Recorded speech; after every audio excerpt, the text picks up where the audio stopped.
Man, that is lit every time. Every time. Every time.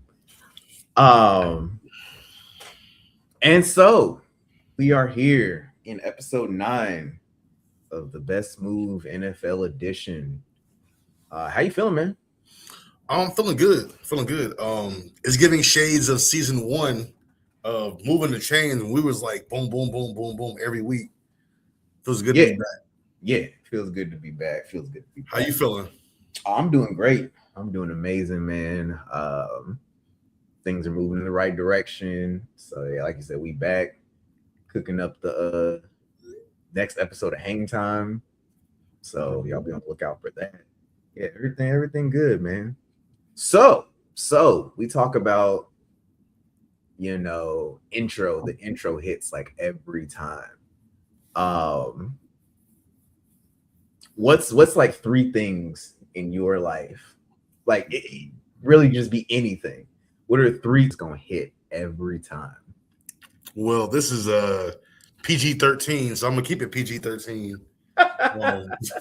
This is not Hang Time. This is not hang time. Okay. 3 things that hit every time. These are in no particular order, but we gotta say that paycheck hidden, that direct deposit hidden Every time. That's it. Every time. Okay. 3 things that hit every time. I mean, I hate to be cliche, but anytime the boys call me dad, it definitely hits Okay. It chips away at some of the past, and like it's slowly becoming more and more manageable. Yeah. I forget how they say about it. The past doesn't get smaller, you get bigger, something like that. It's just I like that. I grow a little bit every time. Yeah. Okay. Direct deposit. Let me see. Hits every time. I'm gonna go back in the past and the PlayStation 2 logon noise. Every time. Every time that hits. Every time. It's like, yeah, let's go. How about you? What's 3 things for you? So for me, cold root beer. Every time. A cold root beer. So I'm trying not to copy yours. Let me think.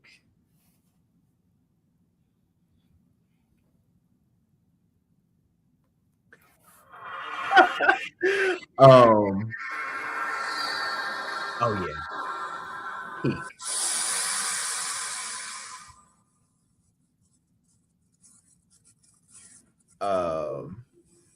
Ooh. Let me think. What else? Ooh. When you find the perfect line on the highway to swim through cars. Oh yeah. That hit every time. That's that. Yeah. That's that move.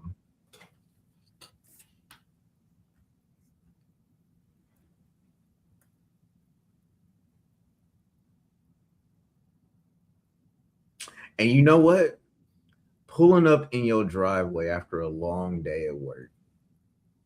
Like just pulling up in front of, you know what I'm saying? Like, man, my bed in there, my PlayStation in there, my drinks are in there. Like everything I need is right here. I'm pulling up right to what I need. That'll hit every single time. Yeah, every time. So you know what did not hit every time? These damn predictions from last week. Starting off real fucking strong. With the Bucks, the Buccaneers. No. Yes, but no. Hold on. Is it this one? Yes. Starting off with the very first game of the week. All those predictions. Oh yeah. Yeah. Yeah, that did not that game did not go as planned. Did not go as scripted. Oh yeah. Yeah, for sure. Like, I don't know, you know what I'm saying? Well, I mean, I do know what we were on. I know exactly what we were on. We were doing too much thinking. Yeah. We're stuck on if it's rigged mode. We were stuck in thinking if it's rigged. If it's rigged, then we gotta no. Like it's not always rigged. So actually, in fact, no, I lied. I did get that one right. So first game of the week, I did get that one right. I was wrong. I thought I changed it in between, but I did not. Okay. Yeah, man. So let's talk about it. Does this Ooh, not be trying to move this mouse to the other computer. Like, I over here swiping like that's another laptop, bro. Does this help the Detroit Lions more or hurt the Cowboys more? Like, obviously, it helps the Lions and hurts the Cowboys, but like, which is the greater impact? Does this the Cowboys season? I think yeah, it definitely hurts the Cowboys more than it helps the Lions. Okay. The Lions still got some work to do, but the Cowboys are almost cooked. Yeah. The Cowboys got Minnesota. Well, I mean, they actually got a pretty cupcake schedule. They got the Chargers, but they got Minnesota, Washington, and New York. So, I mean, they could easily win 3 of those. Mm-hmm. I mean, the last 2 are divisional road games, so not just a walk in the park, but yeah, those always get hairy. Yeah, but I mean, it definitely hurts their chances for sure. Yeah, absolutely. We go down and look. Hold on, conference. Yeah, I dropped them down to 10th behind Carolina, who at the beginning of the season just looked like, like Bryce Young was their quarterback, looking just like some lame ducks. Like, hey, we're gonna be talking about y'all in the upper echelon of the draft this year. And they're like, well, hold on, there's still a lot of football left. And they beat the Rams, yeah. Mm-hmm. So it drops them underneath them. Even if they go perfect, they would be 10-6-1. Mm-hmm. And right now the 7 seed has 9 wins, so they would need a ton of help. Yeah. I think they're pretty much done. Yeah. So yeah, the Lions, you know what I'm saying? Let's see. The Lions are what, 8? 8-5. No, I mean like 8 seed. Oh, yes. They're right there. Like, you guys cannot trip at all. Yeah. At all. Let me see. But that is a perfect segue. Stay in the NFC North to the Bears Packers. Mm-hmm. How we feeling? I think that was a good game. Okay. The loss didn't say as much as a win would have said. I mean, you got to protect home field. I always expect the Packers to win in Lambeau. Once it gets this cold, like, they don't really lose a lot, I'm not giving my Bears an excuse. The Bears didn't get the win, but it was a good game. Yeah.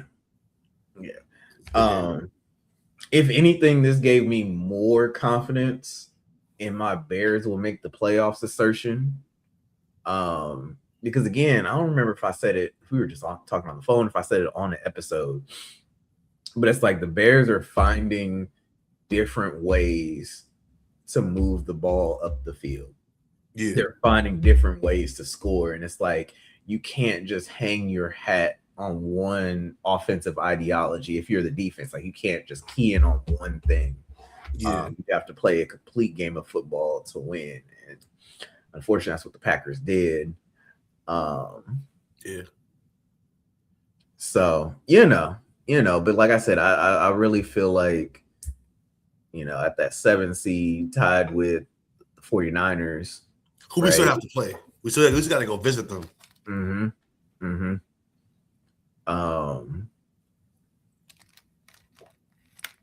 So timeout. The schedule is not favorable going forward. It's not. We have to beat Detroit and we have to beat San Francisco. Yes. We also got Green Bay again. So it's like, do you still have the notes from the one episode we did when you asked me, without looking at the schedule, who would be hosting the most meaningful game? Yeah, game. Do you still have those notes up? Or like, you still have those notes somewhere? Yeah, let's see if we can find those, because that'll play into some of these points. Let me go to my Google Drive. I don't know. It was just something I just thought about because I say, yeah, some of these bottom seeded playoff races are going to come down to week. The most meaningful game today would be the Bucks and the Panthers. That would be the most meaningful one today. Yes. Yeah.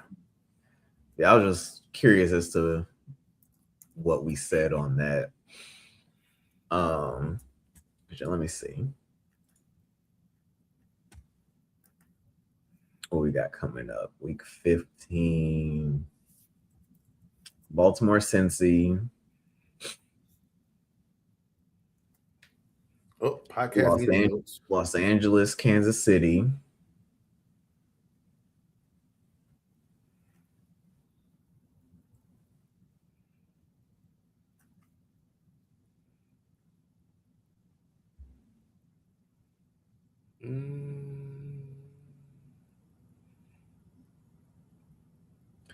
Oh, but y'all have a chance at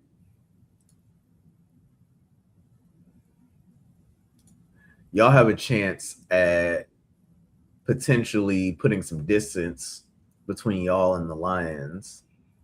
We're gonna beat Cleveland. And so we're gonna be 7-4. We have to beat Detroit. And they might mess up. Beating Detroit should clinch the playoffs for us. Yeah. But y'all absolutely have to beat Cleveland because San Francisco plays Tennessee at home. So it's like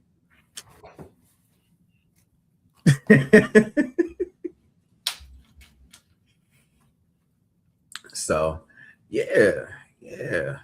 Okay, so I don't have the notes, but let's talk about the elephant in the room.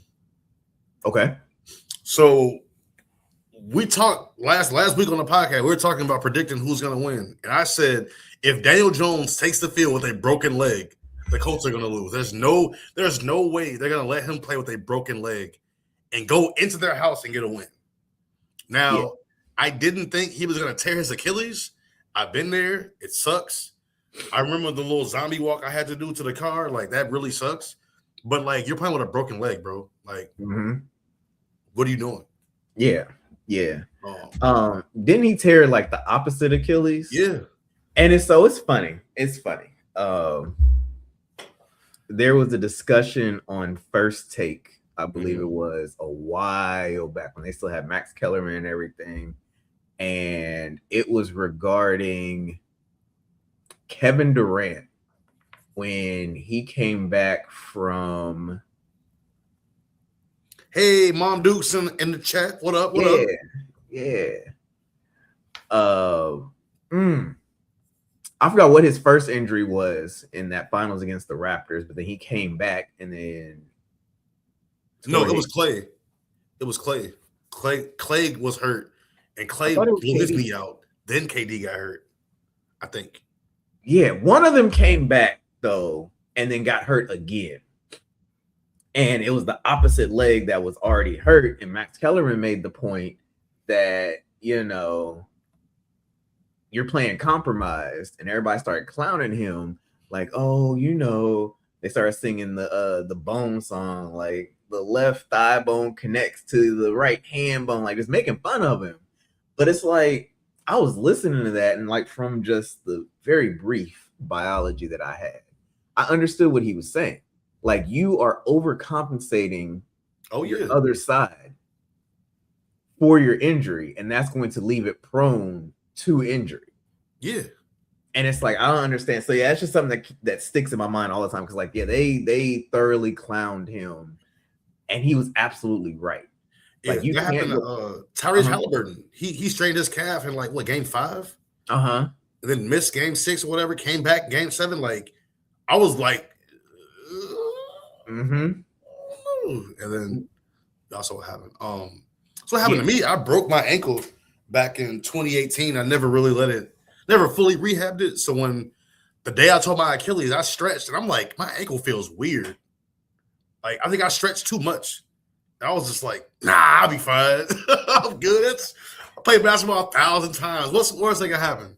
Tore my Achilles. Torn Achilles. So yeah, it was just so yeah, prayers up to him. But like, yeah, he absolutely, like, they should not have allowed him to try to play on a broken leg, because the counter to that is it's a broken leg. Like, you can break it even further. If it was the playoffs, I'd be like, go ahead, like, go for it. Like, but like broken leg.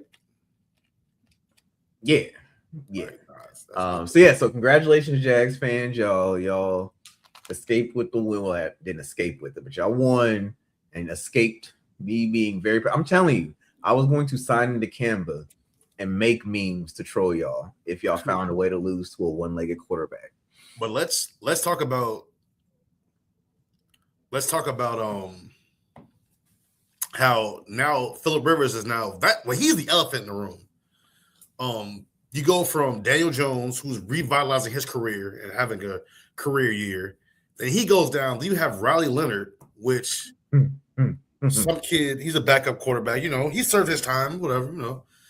And then you're like, nah, that's not good enough. And then you go find a 44-year-old quarterback coaching high school football. Now, mind you, Phillip Rivers is probably going to end up in the Hall of Fame. He could. If Eli Manning got in, Phillip Rivers can get in. You jumped over your backup and whoever else you had in camp and went straight to Phillip Rivers. That's a ballsy. That's the kind of move that gets you fired if it doesn't work out. Yeah, coach, GM, whoever. That's the kind of move that gets you fired. Yeah. So something I've been dying about this entire time since the move was announced. Somebody was in a TikTok comment in a video and said the first time Phillip Rivers gets sacked, he gonna turn into Thanos dust. Like, I thought that was the funniest shit. But that's also like, not for real though. Like, yeah, I want to say he's an actual grandpa. Like, I want to say one of his kids actually had a kid, so he is actually a grandfather. Like, if I remember correctly. Yeah. So it's like, but here's the reason why, right? So I sort of watched that game. But then once Daniel Jones got hurt, I kind of shifted my attention to other games. So I'm looking at these drive charts, right? So on the surface, it looks hella suspect. It looks very unfair. I think we talked earlier, and you said, I think you used the word demoralized. Like, how demoralized should he be?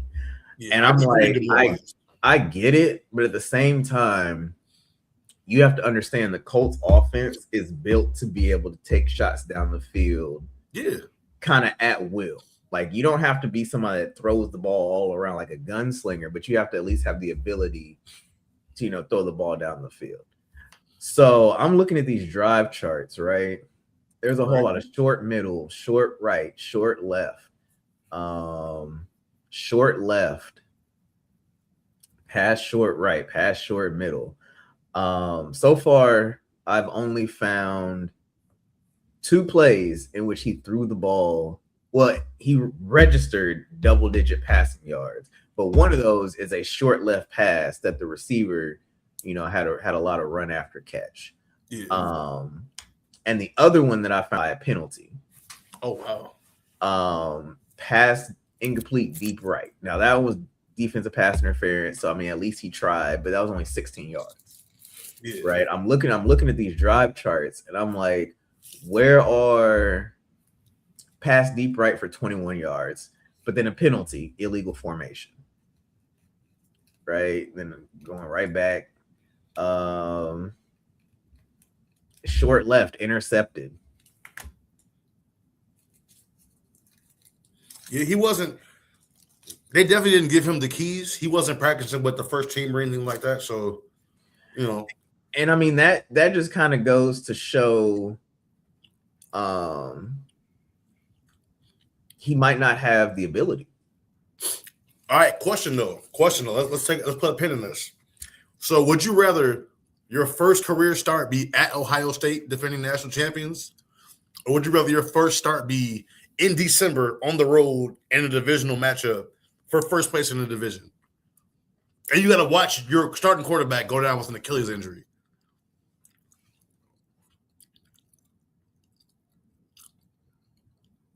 right? He didn't have it easy. He didn't jump into a game against Cleveland. That's true. It wasn't even a home game. But so what I'm saying, you're right. But what I'm saying is he might not fit the bill Oh yeah, of what they need. And it's like Phillip Rivers, at least so we think, time we saw him, could at least push the ball down the field. His last game was a playoff game for the Colts. Like he got into the playoffs. Yeah. So it's like I feel like I get it. But at the same time, if I'm Riley Leonard, I have to understand that was my shot, kind of like 8 Mile. That was my one shot to at least stave off, you know what I'm saying, something like this happening. And I did not do enough to make that happen. So whether or not Phillip Rivers is going to start next week, that's left to be seen. I don't think he does. So if I'm Riley Leonard, you don't have time to be demoralized. You have to prepare to place at Seattle, which the Seattle defense is no ho. Seattle's not playing no games. Exactly. And it's December at Seattle, it's gonna be freezing. Yeah. And it's like, this is your shot. This is your shot extended to prove that, you know what I'm saying, Phillip Rivers. Because, I mean, don't get me wrong. Right now, Riley Leonard is the only quarterback on the Colts until Phillip Rivers. So you have a chance to be like, hey, they just signed him for depth, maybe to, be that veteran presence in my ear to kind of help me through this. But it's my job to lose, not his job to win. Right? Yeah. So no time to be demoralized. Go out there and get it done. Like, you don't even have to win, but you have to at least prove capable of being the engine to the Colts offense. Yeah. Either way, I think it's tough sledding. I'd rather my first game be at Ohio State, a game that we're supposed to lose, versus going up against a divisional opponent that a must win. Mm-hmm. Ohio State wasn't a must win for Texas. It would have looked good, but it wasn't a must win. That game was like, that might have cost us our season. Yeah. So, I'm trending to agree. I realize I never answered your question. I'm trending to agree. I'm trending to agree with you.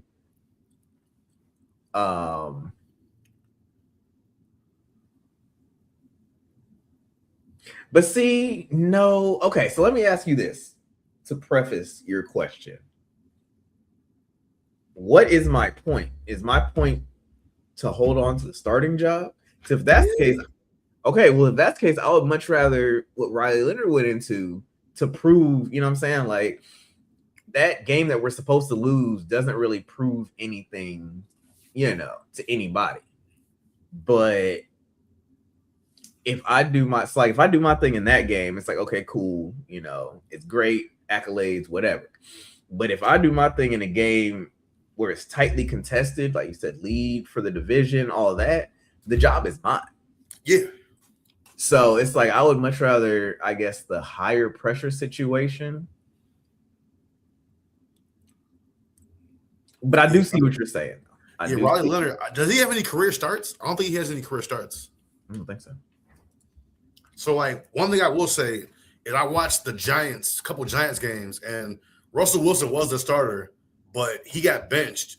But whenever they show him, he looks ready. He looks like he's ready to come in the game right now. It could be two other teams playing. He looks ready to go. I don't think Riley Leonard was ready to go. I don't think he's ready to go. So, quick little research. He's a rookie. Oh, he definitely wasn't ready to go. He definitely wasn't ready to go. 2 days ago, Riley Leonard popped up on the injury report. Has a knee injury. Oh, man. PCL sprain? Oh, yeah, he definitely wasn't ready. Yeah. What? Had it that his symptoms lingered for weeks. How did he get injured? No. I read that wrong. That's somebody else. No. Colts quarterback Riley Leonard dealing with PCL sprain. Well, no, I'm saying what I was reading about the symptoms lingering Oh. for weeks. That was somebody else. But yeah, like that. So maybe Phillip Rivers is going to start. That'll be interesting. But yeah, he definitely was not ready for the moment. Yeah, he was a rookie drafted in the 5th round of this year's draft. Grade 1 PCL sprain. That's wild. Yeah. So, I mean, we said tough sledding, but yeah, he just did not, do what he needed to do. So of course they went out, and then obviously he's now injured. Like that's something that I was not aware of until literally like right now. So that makes the move make slight bit more sense. So let's go to the rest of the elephant in the room. Like there was no other quarterback available, a younger quarterback perhaps. Like I don't pretend to know.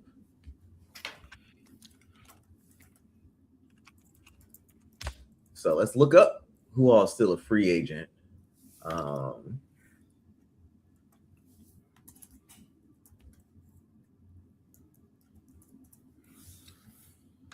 That's not what I'm looking for.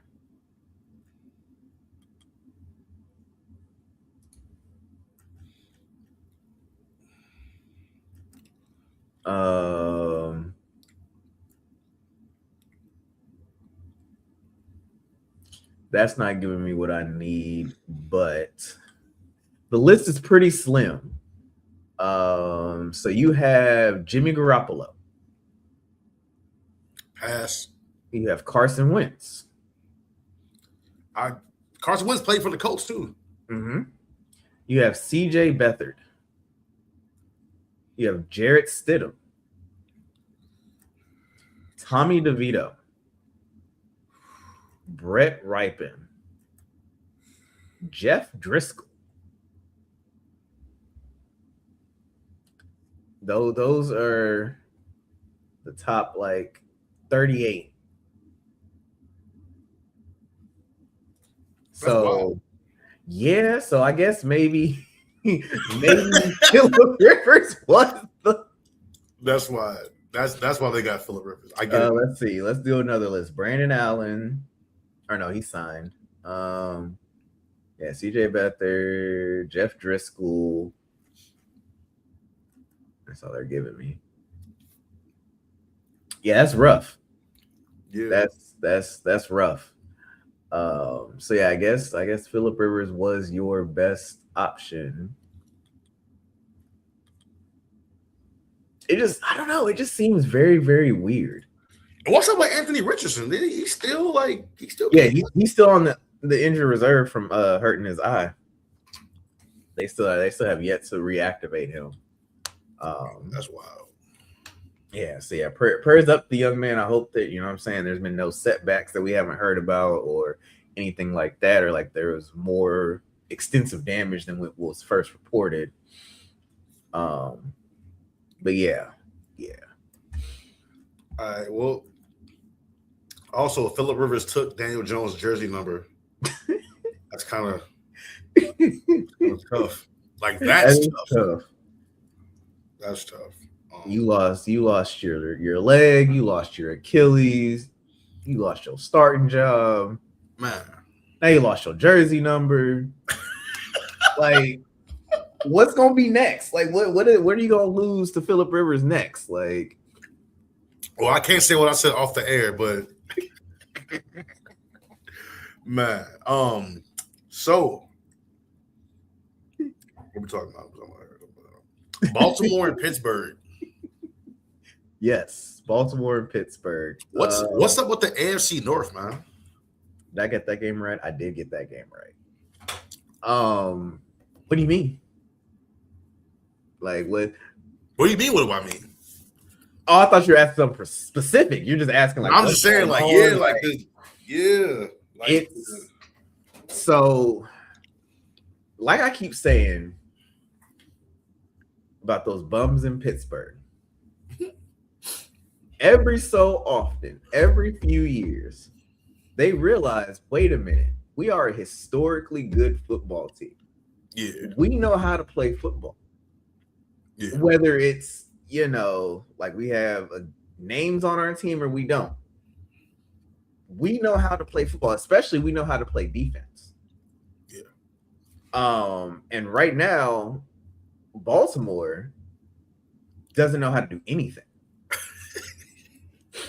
Like, I'm not saying that in like a derogatory way. I'm saying it in kind of like a matter of fact way. No, for real. We've seen now, granted, I think they have some injuries on the defensive side of the ball. I'm about to look. That kind of make their defense look a little different. But it's like they don't really know how to score. They don't really know how to play defense. They don't know how, like you always keep pointing out, Derrick Henry is only good When you don't need him to be you good. don't need him to be good. But when it's a design, like this is a running situation. This is a situation in which they're going to hand the ball off to Derrick Henry. Tackle for loss, tackle for 1-2 yards. Like he's not as intimidating as he used to be. Yeah, like I mean, he's still good. He's still Yeah. a pro. You know, he's still top 10 running back all time. Oh yeah. Debatably. Yards wise, he is. But like it's 3rd and 1. Either he breaks it for a 50-yard touchdown or he gets stuffed in the backfield. Mm-hmm. So Mm-hmm. yeah. So it's just like, yeah, like you look at And like I said about Lamar Jackson. Lamar Jackson is great. He's explosive. He's a very like good football player, but he is not clutch. mm-mm. He is not clutch. No. Had a very pedestrian 19 of 35, 219 yards, cool, 1 touchdown, 1 interception. And he's playing hurt still. He's been playing hurt since he came back. Yeah. So Then you have Derrick Henry, 25 carries, 94 yards, average of 3.8, long and 19, no touchdowns. Mm. Like that is not the way. So Lamar Jackson did have a rushing touchdown as well. I just saw that. They also need another receiver because Zay Flowers isn't it. He's not the number one that they need. And they also need to stop running these end arounds and jet sweeps. And like they need to stop giving Zay Flowers the football to run. Like, again, nothing against the kid, right? Because he's very, he's fast. But I mean, he's 5'9", 183. Like, like leave him on the outside, throw some, throw some posts. He can get down the field, he can catch the football. But like just because he's fast does not mean use him for an end around. Use him for a jet sweep. Like this is not college. So that's what's going on in the AFC North between the Ravens and the Steelers. The Browns can't get out of their own way. That's easy enough. Like they cannot figure out a winning quarterback head coach combo to save their lives. Like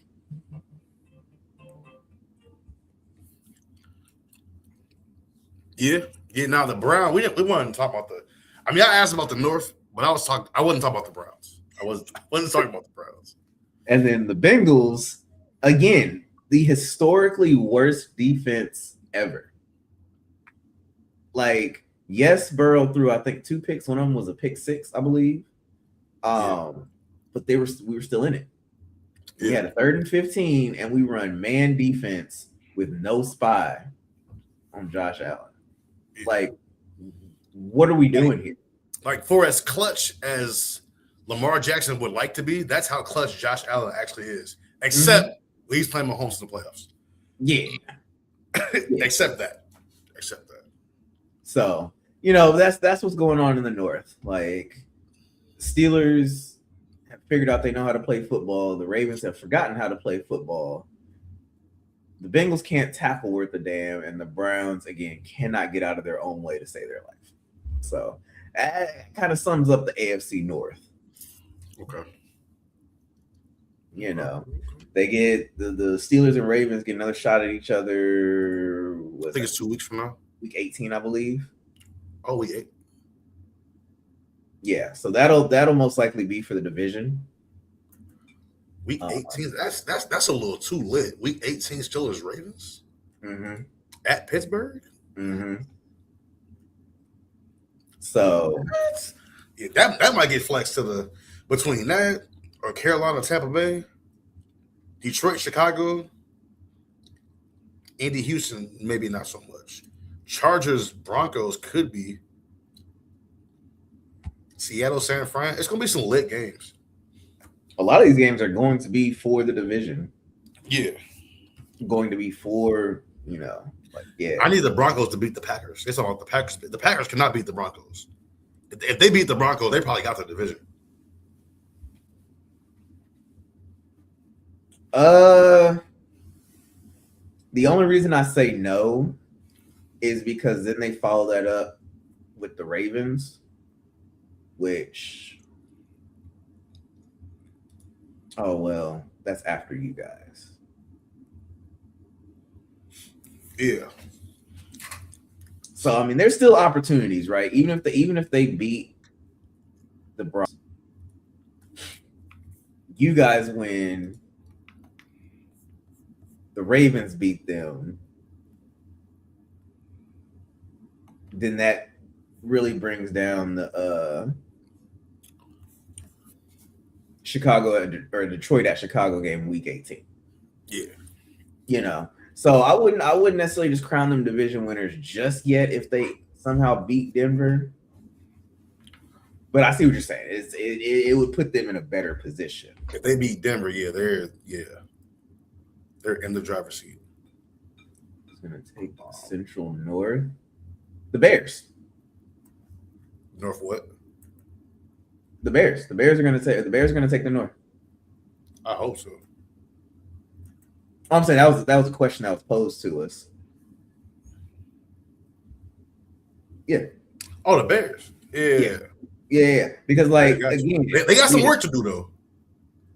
Yeah, they got some work to do. Not a lot of work.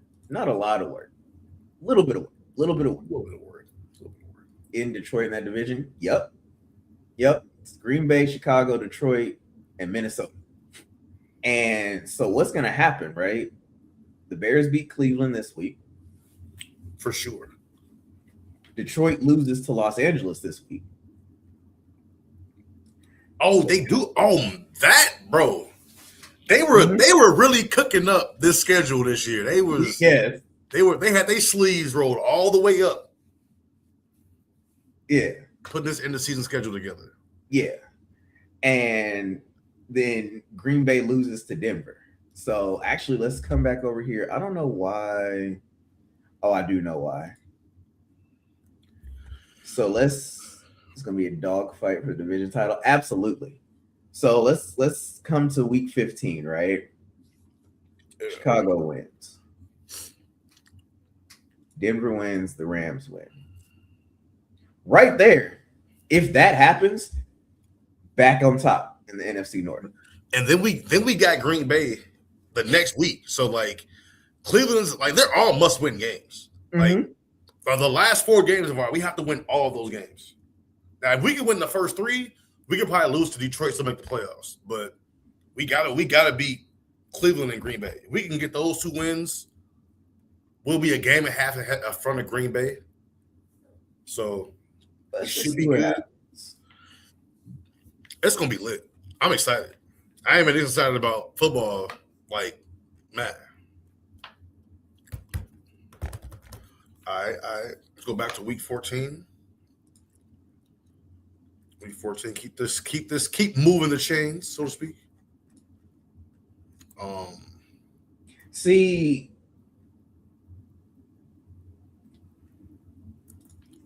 what? Not really. So right now, what I got happening, you guys beat Cleveland. Denver beats the Packers. The Rams beat the Lions. Let's say y'all lose to the Packers week 16. I'll put them back ahead of us. Huh? That puts them back in first place. If we be 10-4, they be 9-4-1. But then And then they be Detroit. 10-4-1, and we be 10-5. Right. So then week 17, Baltimore beats the Packers. You guys beat the 49ers. You guys are right back on top. You said Baltimore goes into Lambeau and gets a win? I did say that. That spread finna be like 8.5. Boy, you better stop playing. Oh man.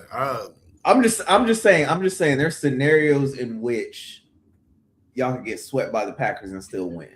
Man, we're not getting swept by the Packers. If we get swept by the Packers, it don't matter about us getting in the playoffs. We're not winning nothing. We can't beat Green Bay. It don't matter. I'll put it like that. If we can't beat Green Bay, we're cooked. Yeah. But like even still, like and even if y'all lose to Detroit in week 18, y'all are still in the playoffs. Like I said, man, yeah. Well, but all right. It seems like kind of no matter what happens. So it's not now you don't get the division if that happens, obviously. Yeah, and I think the problem is like Detroit is still fighting for a playoff spot, and they're really fighting us for that playoff spot. I don't think they play us. They don't play anybody else that's in the race. Mm-hmm. They don't play Green Bay again. They don't play San Francisco. Who does Detroit play? Pittsburgh. So they play the Rams, which they're in the playoff picture. Actually, they're sitting number 1, right? At Minnesota, at Chicago. And then Pittsburgh, Minnesota, Chicago. If they lose these two, we should be good. If they can lose at the Rams and lose to Pittsburgh, we'll be good. Mm-hmm. Yeah. So really, all y'all have to worry about is beating Cleveland and beating the Packers. And what happens if the beast?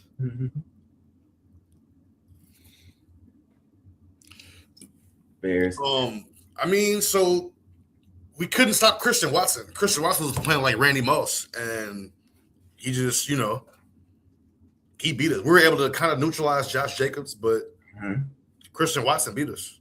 Jordan Love stayed clean all game. We couldn't get to him without blitzing, and then when we got to him, Christian Watson's wide open every time. So we don't have to figure that out for next time. Yeah, for sure, got to figure that out for next time. Bears lose to Green Bay. So Bears lose to Green Bay again. Hey, stop saying that, bro. I'm answering the question. I'm reading the chat. I'm answering the question. So yes, they can still make the playoffs. But then funny enough, round 1, they go back to Green Bay for round 3. And really, historically, that bodes well for the Bears. Yeah, you can't beat nobody 3 times. Exactly. That very rarely happens. Actually, hold on. Let's look this up.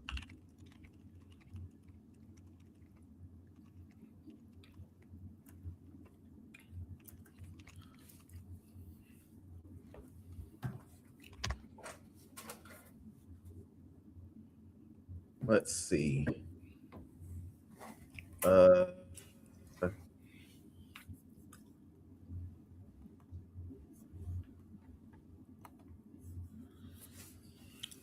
Ooh.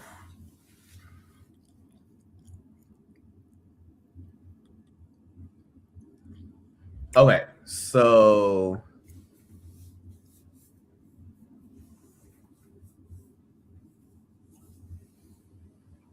oh wow, this actually just shows, I guess, recency bias, because the math does not support that. So the sweeping team has gone 14-7 in the games where they played that same team a third time in the playoffs.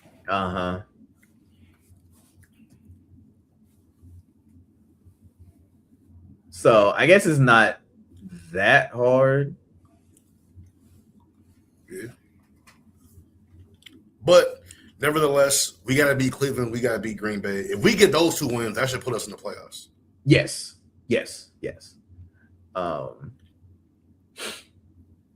All right, so the most interesting game of the week, Titans at Cleveland. How did you feel about Shador and Ward facing off round one? I definitely appreciated the matchup. I still think that Kevin Stefanski is done for. Fun little tidbit. I'm trying to see how I want to say this delicately. Came across some information today. Ooh. Maybe I should fact check that first. Maybe. What's this information?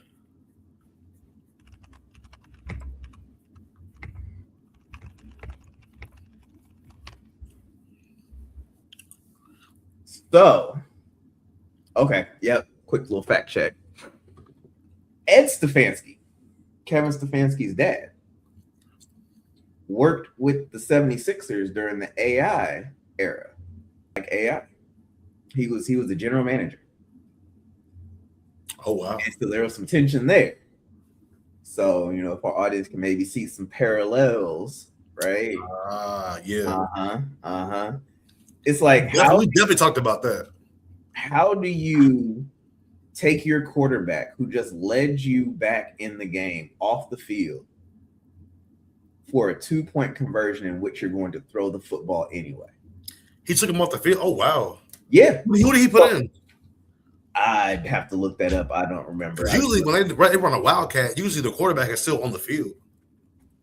And it's like again, because I want to say the week before that, on a 4th and like 3 play or something from their own 30, he took him off the field to hand the ball to a tight end that's never taken a snap before. Like, yeah, I heard about that. Oh, gotcha.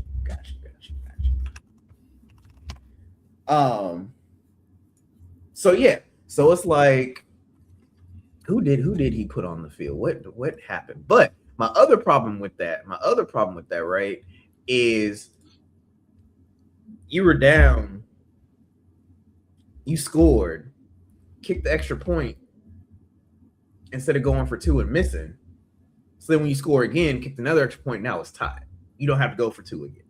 Yeah. I do. Well, that's that mentality of I think the way they explain that is if you're down 14, you go for 2. That way you have an easier path to win later in the game. Like you have time to make up for a mistake now versus just playing for overtime.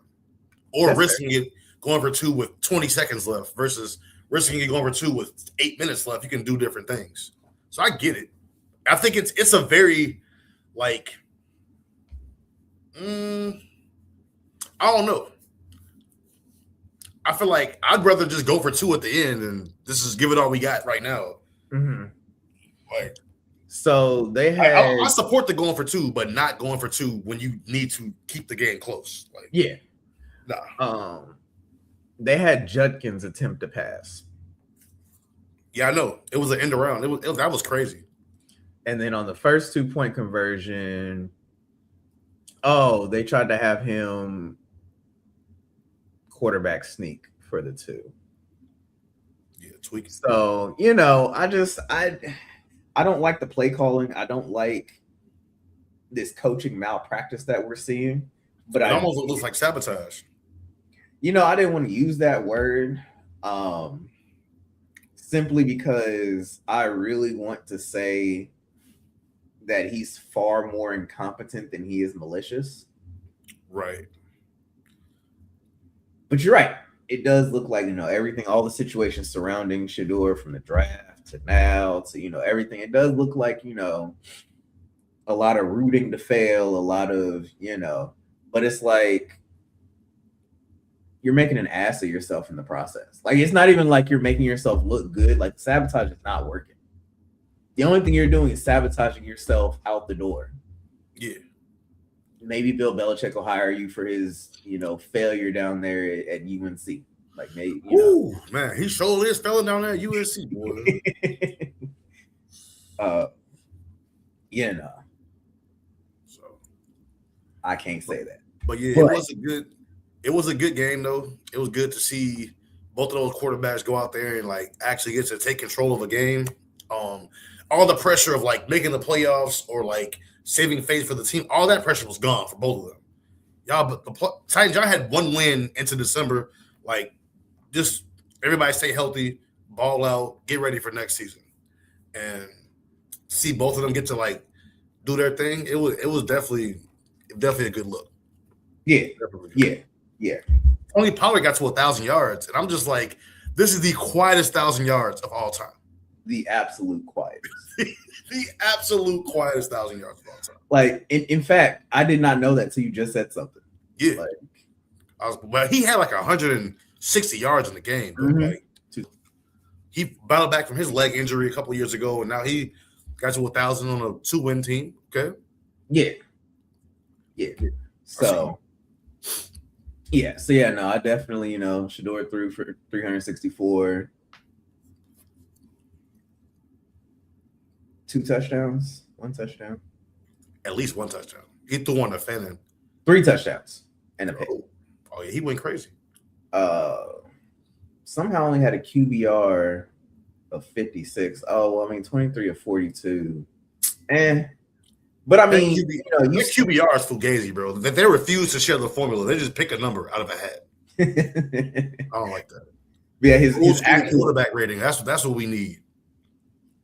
Yeah, his actual rating though 97.7 to Cam Ward 70.1. So yeah, I absolutely enjoy seeing round 1 go to the quarterback that was drafted way later. Adds a bit of mystique, adds some layers to the conversation. Again, I don't have anything against Cam Ward whatsoever. I hope he has a great career. I can't say I was a fan of his like I was Shador's, right, in college. But I mean, solid talent. But I definitely enjoy seeing Shador succeed, at least stats-wise, at least prove that he can get to the door. Yeah. He's better play calling to actually walk through that door. That's wild work. Yeah. So I definitely enjoyed that game. Let me see.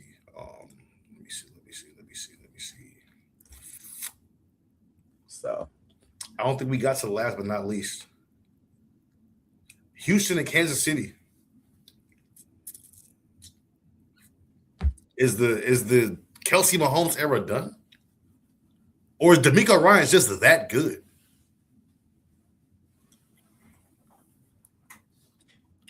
I want to say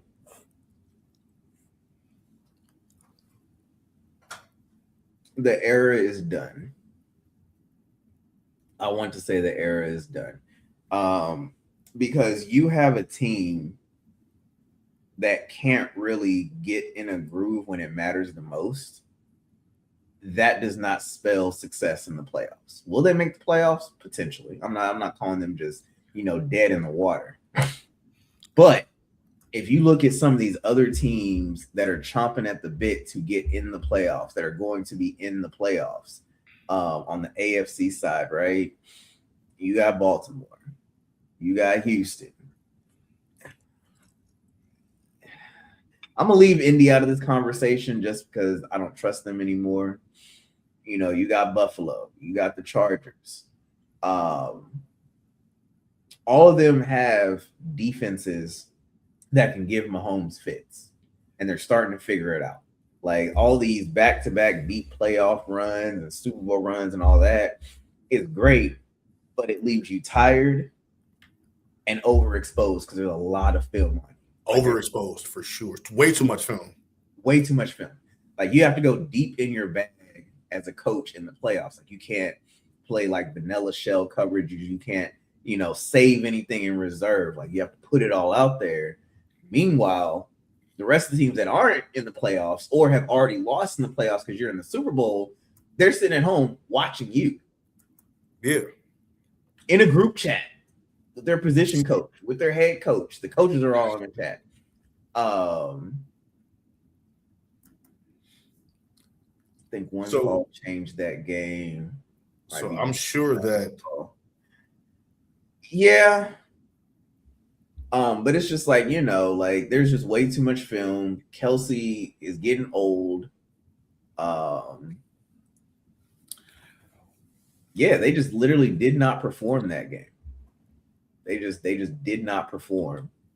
I think one call changed that game. This might be gone no matter the call. Yeah, it was a very tight contested game. I think it was like 17-10, and they kicked the field goal at the end to make it 20-10. So it's closer than the score would let on, but yeah, it was a very close game. But as far as Kansas City's chances for the playoffs, so they already lost to the Bills. They lost to the Bills, and they lost to the Texans, and they lost to the Chargers. So they have the tiebreak, and they've lost to the Broncos. Yeah, so they're 3 games behind. They're 3 games behind. Damn, and they lost to the Jags. Yeah, they're 3. They lost to everybody in the playoffs, so they have no tiebreakers. They would have to win out, and Houston would have to lose 3 of their next 4. And I regret to inform Kansas City fans, Houston plays Arizona in Houston. They play Las Vegas in Houston. They go to LA to play the Chargers, and they host Indy in Week 18. I mean, they might lose 2 of those, but they're not losing to Arizona, and they're not losing to Las Vegas. And they're not losing to Las Vegas, right? Yeah, so that's So yeah, so I think that this era is over. I think that they need to retool. I think that I want to say this. I think that this high flying offense that we expect out of the Chiefs isn't the formula that actually wins for the Chiefs. I think that, and like if you look at like some of their Super Bowl teams, right? They had a defense that could keep up with the offense, keep the offense in the game, and they don't really have that anymore. Like everybody is, either out of there or, like I said, getting older, and we now have a different formula for winning. So I think that Mahomes is going to continue to be great. I don't think his decline is anytime soon, but I do think they need to get another pass catcher, another sure-handed pass catcher, right. And I think that they need to get like a big bruising running back. For who? The Chiefs. They got Kareem Hunt. Huh? They got Kareem Hunt. It's not 2016 Kareem. I was about to say. Like I think they need like to stop playing with so much finesse. Yeah. Very much so AFC football. Yeah. And it's like that formula is not working anymore because the pieces that have departed, the pieces that are getting older. And really, like if you look at I was saying when you look at their Super Bowl teams, they had a defense to match the offense. Yeah. And it's like they don't really have that anymore. So yeah, so I think the Mahomes Kelsey era is over simply because Kelsey's older. I think Mahomes is going to continue to, be great, produce, but that team needs to refigure out its formula for winning. Yeah, but I mean, think about it. They built like the last 7, 8 years has been the Chiefs, and they didn't put everybody through it, and everybody's had to like bow at their feet and adapt their game to beat them. Like they have had to do that, and I mean, honestly though. You got to put the Bills in the Super Bowl. Like, if anybody deserves their spot in the Super Bowl, it's the Bills. They have failed. They've fallen to them every year in the playoffs, like 3-4 years in a row. And I mean, like, realistically speaking, I know I switch gears kind of fast. I don't think any of the teams in the AFC could, like, take the Bills out in the playoffs. I don't see it. Denver's been playing good. I don't see it. Okay. New England, I don't see it. Yeah, New England is like one of the quietest 11-2s. Like, and I mean, I want to say that that's because like there's not a whole lot of fanfare around them or whatever. They But got a it's like cupcake schedule. That's why.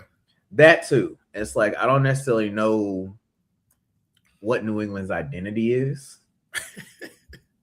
Bro, Drake May hasn't even thrown for 300 yards this season.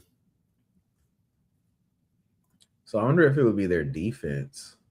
Yeah, I guess with a plus 110 point differential. Yeah. Third highest in the league. Yeah. The Bills, 80. Yeah. But the Bills have played a harder schedule than the Patriots. So that's not up for debate. I mean, the Bills lost to the Patriots, though. They did. And I think that was one of them fluky games. It's not. It's an outlier. Buffalo lost twice. Who else did they lose to? They lost to Miami. They did lose to Miami. Miami stole one. Miami said, "Stop playing with us." Mm-hmm. Yeah. Let me see. So Buffalo. They beat Baltimore. They lost to Atlanta. Oh, they did lose to New England and Atlanta back to back. They beat Carolina, Kansas City. Lost to Miami. Beat the Bucks. They lost to Houston. I mean, everybody's losing to Houston now. Everybody's losing to Houston these days. Cool thing to do. I mean, so the Bills lost to 2 playoff teams, and they had 2 horrible losses, but they were both on the road. So they only have 1 home loss, and that was to the Patriots. They can right that wrong this week. Yeah. We had Cleveland, Philly, and New Jersey. So, hey, look, man, I wouldn't want to have to play against Josh Allen in the playoffs. That will be balling at all. Yeah. And James Cook is quietly in the MVP race, quietly having a monster season. Not as quiet as Tony Pollard, but it's still quiet. Yeah, it's still very, very quiet. I keep trying to use this mouse for this computer. Like, bro, what are you doing? Let's look at James Cook. James Cook has. So. Oh, no. This is not quiet at all. He has 1,300 yards, 8 rushing touchdowns. He does have 6 fumbles. But, yeah, and then another receiving touchdown. So, 1,300 yards. Let's call it 1550 from scrimmage and 9 touchdowns. That is not quiet. He's a bull in a china shop. Yeah. It's not quiet at all. Now that you read that out. Yeah, that's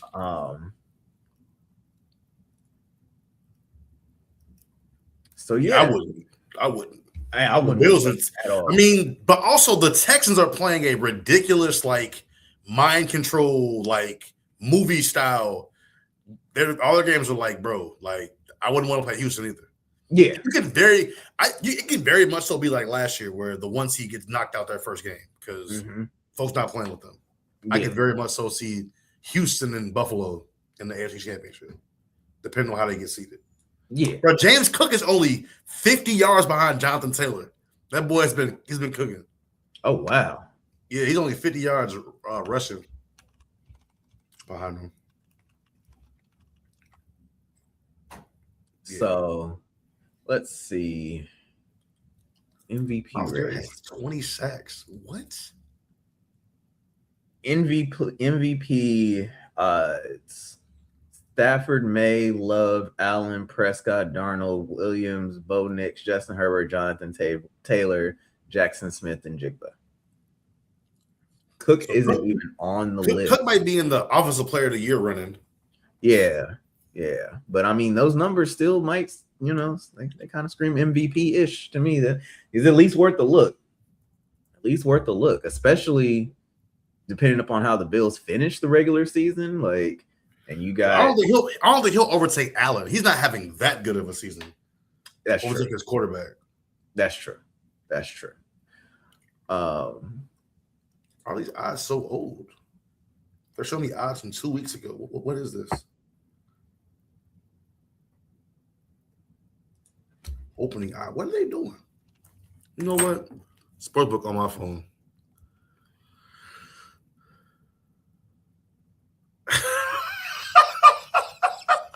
Hey, you stupid. Don't text me nothing like that, man. Oh, man. Hold on. Let's see. What's James Cook?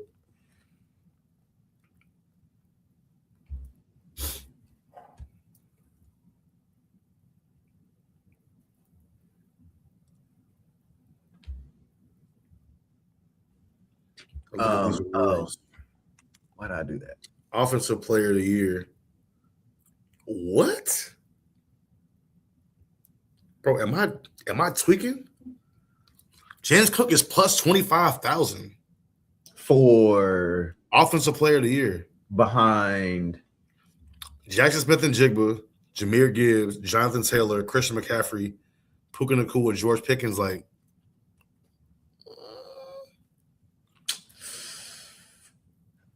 I could only give you a few of those. well, it's because his quarterback is up there. Josh Allen's the fourth. Well, no, I'm saying like as far as like being behind. What is Jackson doing?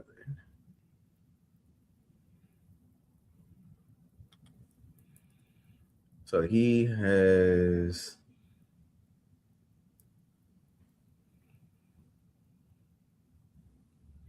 wait. He has 1,400 yards, Who? 9 touchdowns. Jackson Smith-Njigba. Yeah, he going crazy. Okay. Okay, wait a minute. Whoa. He's not even the triple crown. He's going crazy. Yeah, so yeah, he's first in yards, tied second in He's second in touchdowns. catches.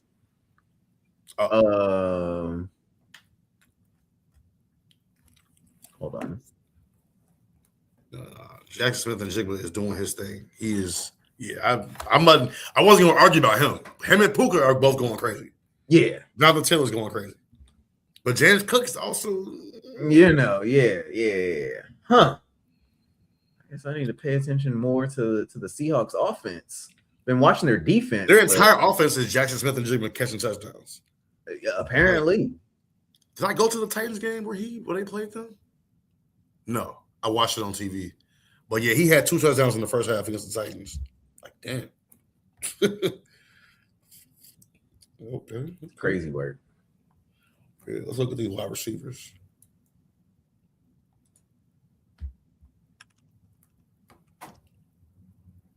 Let's see what's Pickens doing. Like I know the games that I've actually paid attention, he's been okay. So yeah, he has 1,100 yards, third, 78 receptions, 8 touchdowns. But is that going crazier than Cook is though? I don't think so. So who? George Pickens. Now George Pickens has also been going crazy. I mean, he has been, but it's like, is it crazier than what Cook has been doing though? No, it's not. That's what I'm saying. Like, No, it's not. So Jackson Smith-Njigba is third in catches. He's 4 behind Puka Nacua. But he's like 250 yards in front of Puka Nacua receiving yards. And he has more touchdowns. Mm-hmm. But somehow Devontae Adams has 14 touchdowns? Yes, I can see What? that. Like, I swear. He did get 2 a game for like 4 games in a row. Mm-hmm. But yeah, I wouldn't, like I said, I say all that to say, I wouldn't want to play the Bills in the playoffs. Yeah, no, not at all. Yeah. Not at all. Nah. Like, that's one of those, like, your season could end real quickly playing the Bills. Ask the Patriots from 5 years ago. Yeah. They scored 7 touchdowns in a row against them. Like, come on, bro. Y'all ain't got to do us like that. Like, yes, we do. Yes, we do. Yeah. This is for next season. We get next season started right now. Put that L on y'all record for next year. Playing the Bills in the playoffs might mean Monday is the equipment and playbook turn-in day. Like, just go ahead and chalk that up on the schedule. Like, Company banquet. Right. It was a pleasure playing with y'all this year. Who all's joining me in Cancun? You know, Cancun head count. Hey. Where we at? Yeah. So, last but not least, I've been watching a lot of football. I've probably watched, let's see, that's 3 per Sunday. one on Monday, one on Thursday. That's 5. So that's 60 games per year, including the playoffs, maybe 70, 75. The early games. So I've probably watched close to like 500 games in my lifetime, maybe 1,000. I have never seen a quarterback throw an interception, get the ball back, and then lose a fumble on the And same. then lose the fumble. What is that like? I don't think that's ever happened. Oh, they glad that game wasn't on a Friday. He'd have been on the not top 10 so fast, boy. So fast. He's probably gonna be on the not top 10 this coming Friday. He has to. Has to be. What's up with the Eagles, man? I told you we gonna learn that story in the offseason. Something that happened, like somebody kicked somebody's dog, somebody spit in somebody's water bottle, somebody did something, and it has fractured that locker room. The camaraderie just doesn't seem to be there. Not necessarily camaraderie, the chemistry, like the on-field chemistry. Like there's no. It seems like there's no belief in each other. Seems like there's no belief in the system they're running. Like everybody just out there just doing without believing. Yeah.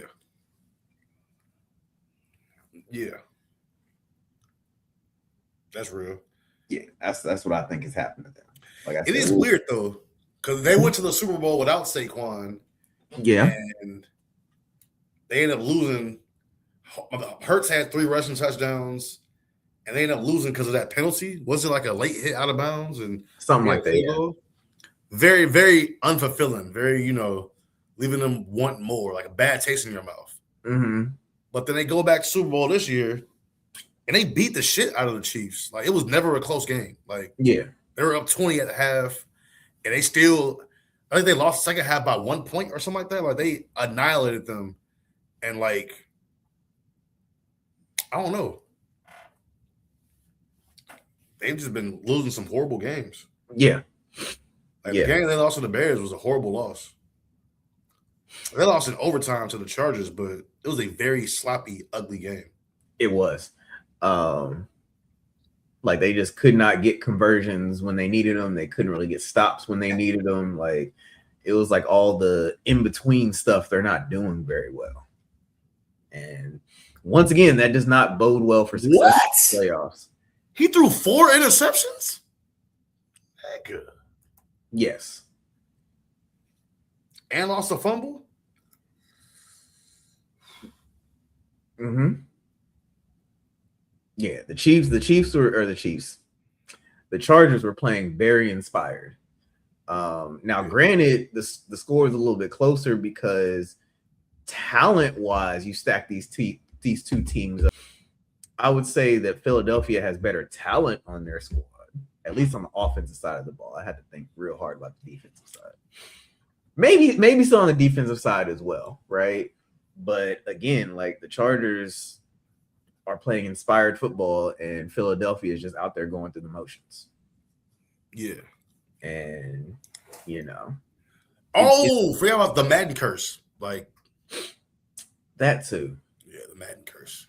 That I forgot who they said broke it a few years ago. I was like, they didn't break it. I promise you, the Madden curse is still here, alive and well. Just the Madden curse is very much. I think it was Mahomes. I think Mahomes won the Super Bowl. Yeah, he was on the cover. If I'm not mistaken.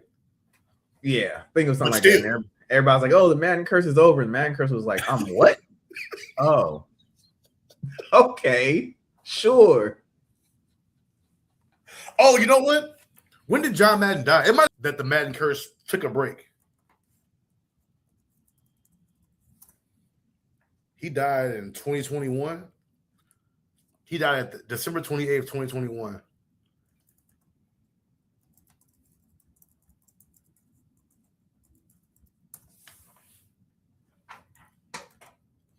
Let's see.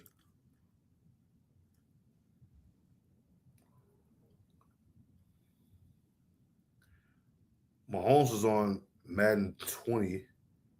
Antonio Brown, we also have him with that. Yikes. Lamar Jackson. Tom Brady and Patrick Mahomes is on Madden NFL 22. I think that was the year that they said the curse was broken. They're like, "Oh, they put 2 people on. Like, it's done." Like, No, it's not. no, it's not. Madden curse spun the block with a vengeance. Like, oh, okay.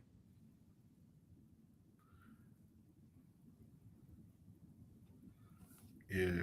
Like if you even shared the field in a meaningful game with the Madden cover athlete, you're cursed too. Like, damn, Man. what did I do? Like, you were in See, the I say I can't kick it with you. I can't skate with you. Like, I don't even want to be around you. You want to cover a Madden, bro? Like, right, exiled from the team. Like, does the Madden cover curse still exist? Like, it does. let's see. Look at what's happening right now. Hey, look, it's an article on CBS Sports. It got a year by year. Does the curse exist? 2001, cursed. Eddie George. We all saw what happened in that We season. all saw what happened with that. Dante Culpepper, cursed. Marshall Falk, cursed. Cursed. Ray Lewis, not cursed. I can see, that being the one. No. They said he wasn't cursed, but his interception total dropped from 6 to 0 in 04, his cover year, and the Ravens missed the playoffs. Like, cursed. Curse. I was like, okay, yeah, I can see that. Cursed. Wait. The following year, he missed 10 games. He broke his arm, I think. Oh yeah, Donovan yeah. McNabb. Alvin McNabb, cursed. Cursed. Sean Alexander, cursed. Vince Young, cursed. Man, Sean Alexander. Brett Favre, cursed. Larry Absolutely. Fitzgerald. Wait.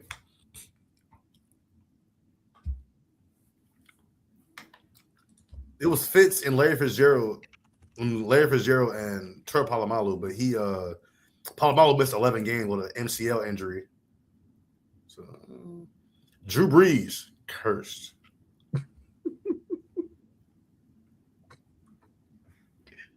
Damn, he threw 22 interceptions. Shit. Cursed. Hayden Hillis. Absolutely cursed. What? Calvin Johnson. I could see him not being cursed. They said he threw up 1964 receiving yards. Yeah. Adrian Peterson, half cursed. What is the Madden curse? Okay, you want to take this question? No, go ahead. Okay, so the Madden curse. Richard It Sherman. said the urban legend. It says if you are on the cover of the Madden football game, like if you're the cover athlete, that the next year after you were the cover athlete, you're not gonna have that great of a year. You're maybe gonna get injured. Your team's gonna miss the playoffs. Bro, That's Richard Sherman, right?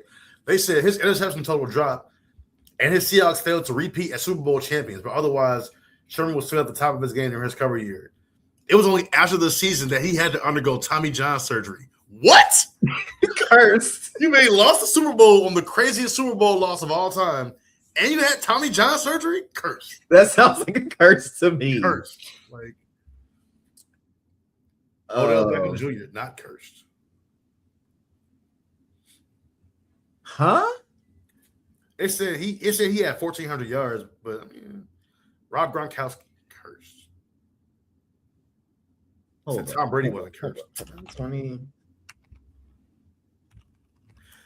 Bro, where are they getting these curse? So it says with a chance to win a 6th Lombardi Trophy, Tom Brady was bested by Eagles backup Nick Foles, but he still threw for 500 yards and MVP award. Like He proved immune to the curse. No, like, he lost Super Bowl. that's the definition of the curse. Cursed.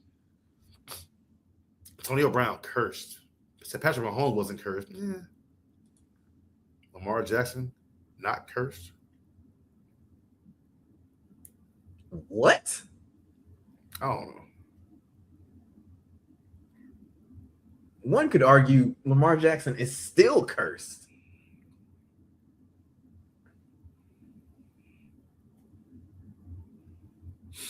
So the Brady Mahomes year,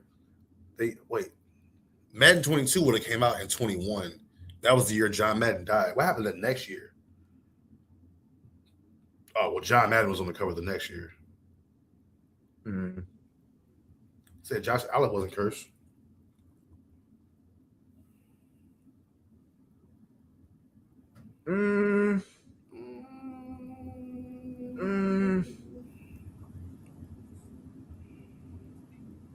I'll give them not cursed. I read their logic. I'll give them not cursed. For Josh Allen, I mean, you did lose in the playoffs, but hey, the other one, I was there. I watched it live. Yeah, so they said final verdict using our year-by-year decisions. 14 to 24 cover athletes, or 58% from 2001 to 2024, have been cursed, which is 30 to 10 or 30% over the last 10 years. There also hasn't been back-to-back curses since 2011, 2012. So is the Madden curse alive? Maybe, but it may well be losing its power. Or, it could just be made up. Nah, if we don't talk about it, cursed versus not cursed, only like 2 people have had good seasons. Only like 2 people have actually done something. Like no one's gone crazy. No one's won an MVP. Mm-hmm. Like, come on now. Drew Brees threw 22 interceptions. Like, come on, bro. Yeah. What are we talking about? Yeah. What are we talking about? I really, really, really fear for the next couple of Madden cover athletes with CBS Sports writing that very disrespectful article about the Madden curse. I feel very, very bad. So the next like 3 seasons, I'm definitely gonna pay a lot more attention to that and kind of just see what happens. Like, I wonder who said no to it. I wonder how many people have been like, "Nah, I'm straight. I'm good." Right? How much is that check? How much they get paid? Are they paid anything?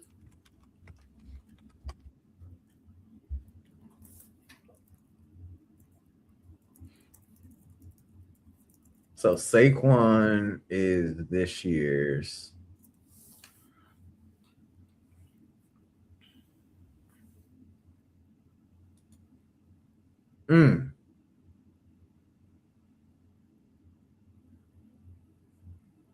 They don't even get paid for that. Oh wow.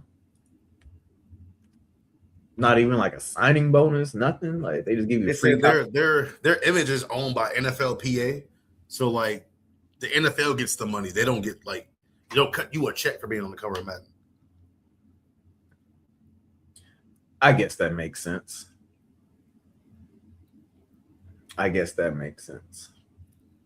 Yeah, but anyway, you gotta keep this thing rolling. Yeah. He said writing a real disrespectful article. Like, okay, so the Madden curse is fake? Okay. Got it. Right. Got it. We will see what happens with Saquon next year.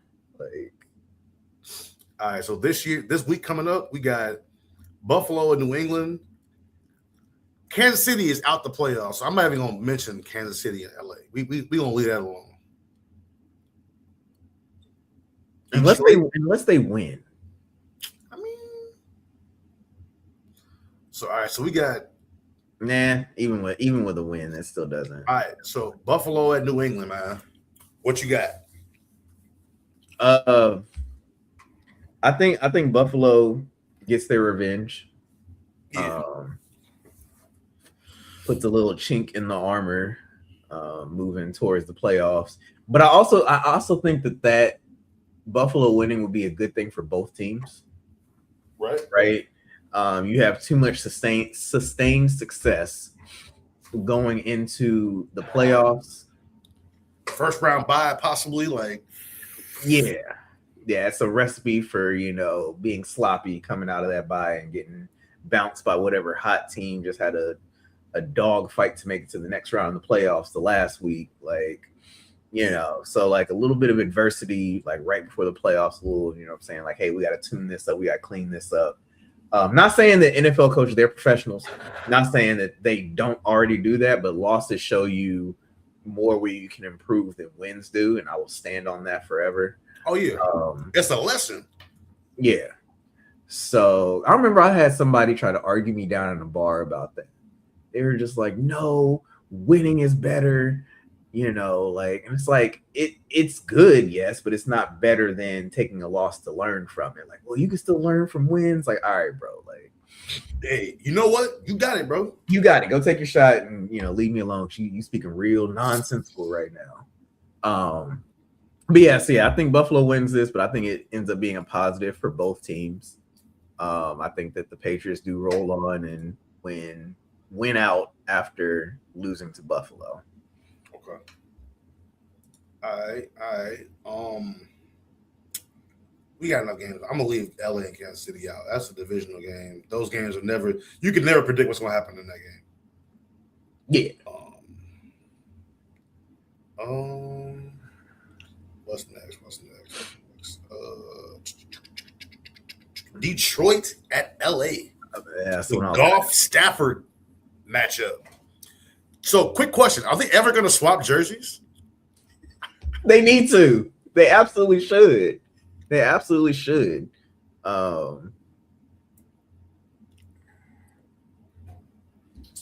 me see. I'm a little torn on this one because it's like I could see they got the Rams by 5.5. See, I think we get one of those Chiefs Rams from back in 2018. I think we get one of those games. Okay. I think we get one of those like you had to be there. The highlights don't do it justice. Mm-hmm. One-handed catches, sideline toe taps, strip sacks. Like I think you get the holy grail of football. Yeah. So that one's especially if Detroit wins. Oh, bro, mm-hmm. that blow the whole playoff race open. Yeah, Detroit can go in there and beat them. So that sounds like it's a must watch. Oh, that's for sure a must watch. Not time to go off on any side quests. Here he go. Just saying. He's right. I'm just saying. I am known to make a side quest or two. Yeah. But man, well, speaking of heat, at the 325 slot, we got Green Bay at Denver. Mm-hmm. The battle of the obnoxious home field advantage teams. Yeah. And because Denver's at home, I think Denver takes it, even though they have Green Bay favored by 2.5, which I think is disrespectful. Which is insane. It's disrespectful. Yeah. So my question is, if you look at all these lines, can I subscribe once the episode is finished? Yes, you absolutely can subscribe. You can subscribe now. Yeah, you should be able to. Yeah, you should be able to subscribe now. So you correctly called the over under for that Lions Cowboys game. Oh yeah, I knew that was a wait. So do you have another over under prediction for us, for those out there that do sports bet, because they don't live in Texas? Put Green Bay and Denver under 42.5. Okay. Yeah. Okay. 21-17, something like that. Okay. Cool. 2017, 2016. I say I'm not. One of my guys looking for me. All right. Yeah, y'all. I'm not the mathlete that my co-host is. So the over-under is definitely not my forte. So I would say go ahead and lock it in. Even if you put like $1 on it or something, go ahead and bet the under on Green Bay at Denver. This is just what I think. Actually, I don't even know what the over-under is. I just said under. So 42.5. Huh? 42.5. Yeah, I say under. Say the under. Okay, cool. So, Indy at Seattle.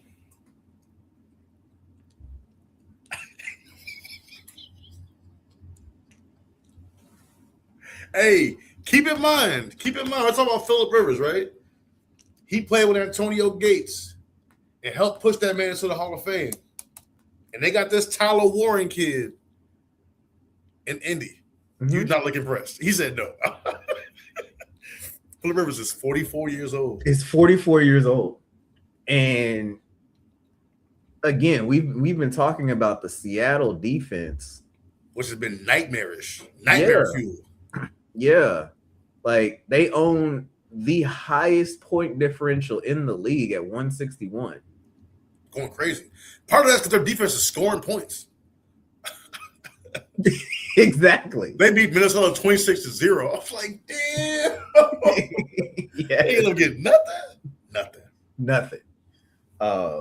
Yeah, I expect a lot of turnovers. I expect Riley Leonard to start this game. Like, I don't think that they just throw a 44-year-old Phillip Rivers to the Wolves like that. Damn, do you throw a rookie Riley Leonard to the Wolves like that? Oh, that's right. Riley Leonard also has a knee injury. So yeah, it probably will be Phillip Rivers. Yo, that's gonna be crazy. Yeah, I don't think that goes so very well for Indy. You know what would have been even crazier? Is if the Colts game against the Chargers was later in the season. He got to go up against the Chargers. What? Hey, I mean, listen, if things line up right, you know what I'm saying, they might compete in the first round of the playoffs. They'd have to do a lot of winning. Mm-hmm. Who's ahead of them? Yeah, they'd have to do a little bit of winning and hope Houston does a whole lot of losing. But I mean, it's possible. But yeah, no, I just that matchup does not impress me because again, like you're throwing either a compromised quarterback or a rusty quarterback. Is there a line set for that game? I bet. How do you set the line if you don't know who the quarterback's going to be? Shit, that's cool. I mean, that's just like 6.5. Seattle probably 6.5. They got Seattle. They got Seattle 13.5. Get the fuck out of here. Hell no. Anybody that take 13.5 points is drunk. It might just be drunk. Shit. I was about to say, meanwhile, final score 36-0. Like,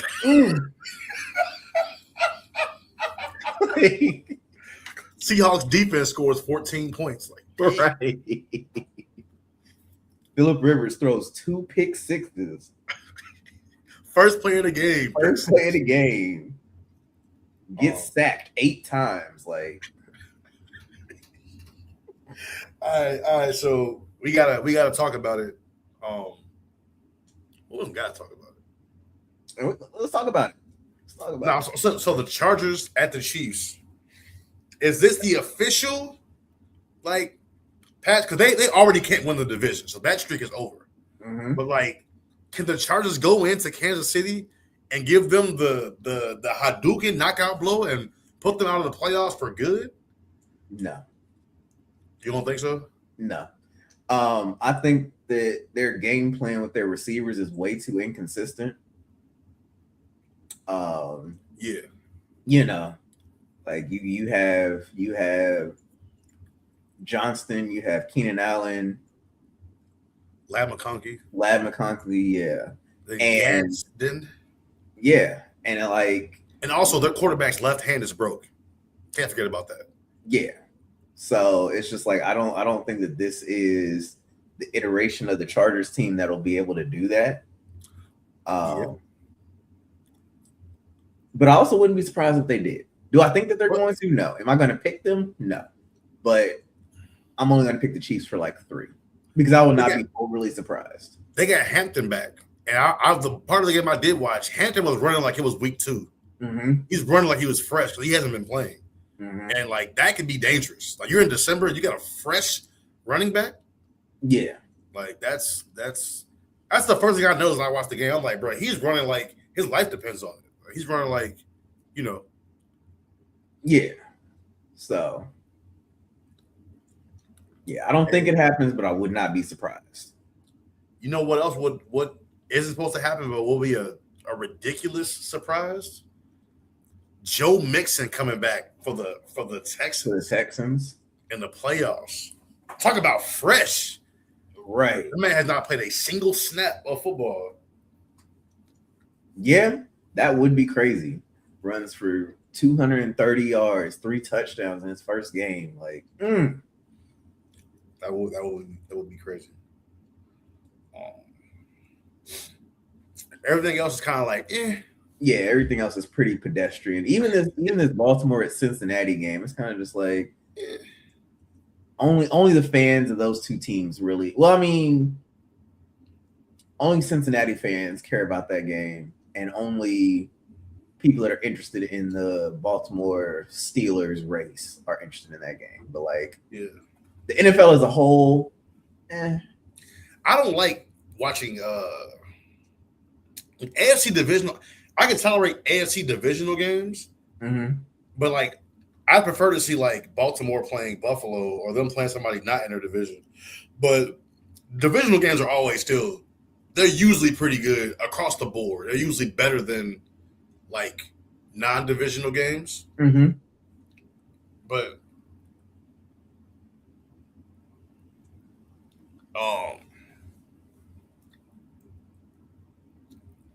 it should be a good game still. Yeah. They got Baltimore by 2.5. I can see it. I would love to see. I'm not saying I want John Harbaugh to be fired, but I would love to see y'all beat them and push the Ravens all the way out the playoffs. Yeah, because they definitely need to win. But even funnier, what if Pittsburgh loses to Miami? That would, especially if y'all beat the Ravens. Oh my God! Right. Let's run that through the predictor real quick.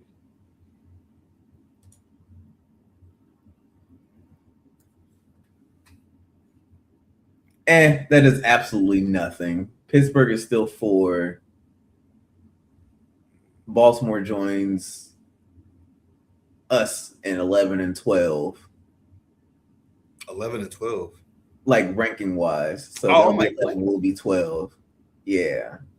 So it would be crazy just to see, but like as far as the playoff race is concerned, it don't really change much. That really doesn't like us beating the Ravens basically ensures the Steelers win the division and make the playoffs. Yeah. All right. So what would you rather see teams that are desperate, like Baltimore and Cincinnati, have a fighting chance at getting in the playoffs? You want to see desperate teams play, or do you want to see Arizona try to play spoiler and go to Houston and unload the clip for no reason? For no reason whatsoever. What do you think is more entertaining? For me, I like to see the desperate teams win, keep their playoff hopes alive. I like to see a really muddy playoff picture. Yeah, for the team still fighting come week 18. Like very muddy. Yeah, I remember there was one year where the Cowboys needed a win and like 4 games worth of help to get into the playoffs, and all 4 of those games went the way they needed them to. Like, yeah, that was an insane week of football. So yes, that would be me. What you think? I like to see teams play. If it's a divisional game, I like to see the spoiler. If it's a divisional game, if like Arizona and Houston, they're not even in the same conference. It don't really like. But Baltimore and Cincy, if y'all were just eliminated, I'd want to see Cincy. Like, it means nothing, but now it's gonna mean everything because it means something to them. I'd rather spoil their chances. Like, let's see, spoiler would be like New Orleans and Carolina, the perfect spoiler situation. Carolina's 1 win from getting in front of the Bucks, or 1 whatever from the Bucks, and New Orleans just like, we don't give a fuck, bro. Yeah, we don't care. This is Super Bowl. This is Super Bowl for us. Yeah. we can knock that out of the Super Bowl. Yeah, like Tennessee, San Francisco, not a divisional game, but still, like Tennessee, like we're gonna be the number 1 overall pick. We can beat y'all and still be number 1. Like, that's the type. Well, but I wouldn't watch that though. I wouldn't expect that. But if I turned to the game at halftime and Tennessee was up by 10, I would be like, oh, hell yeah. I'm a Titans fan for the next 30 minutes. Yeah. I guess I can see that. Yeah. Like, I guess for me, it would really just depend on the team. Now I'm sitting here thinking about it. That's real. Because, like, I would much rather see the spoiler between the Saints and the Panthers, because I really could not give a fuck less about that division. Atlanta and Tampa, same thing. Like, Atlanta's like, we can go in Tampa and beat y'all. Fuck y'all. We don't care about y'all. Fuck y'all playoff run, nigga. Yeah.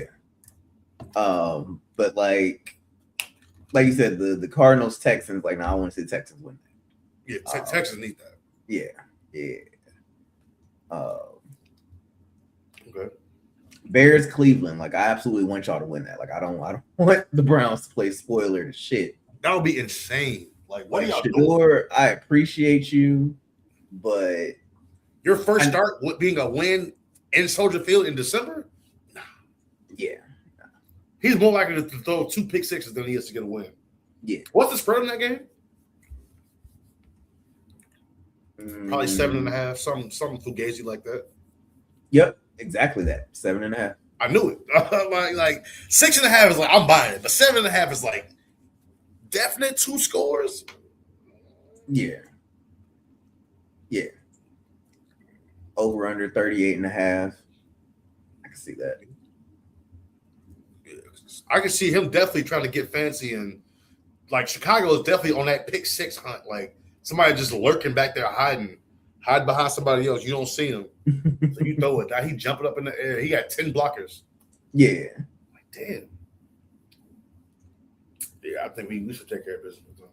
Well, we only got one thing left to do, man. I'm a Titans fan anyhow. What?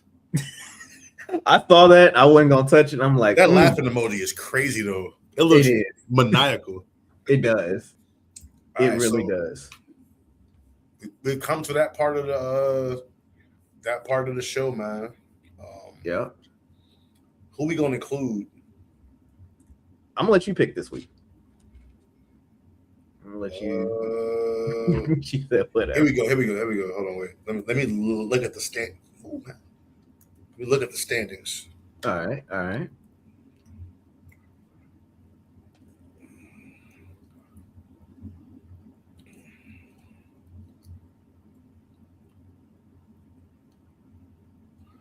We need to include everyone that's currently outside of the playoffs, but not eliminated. So we got Colts, Ravens, Chiefs, Dolphins, Bengals in the AFC.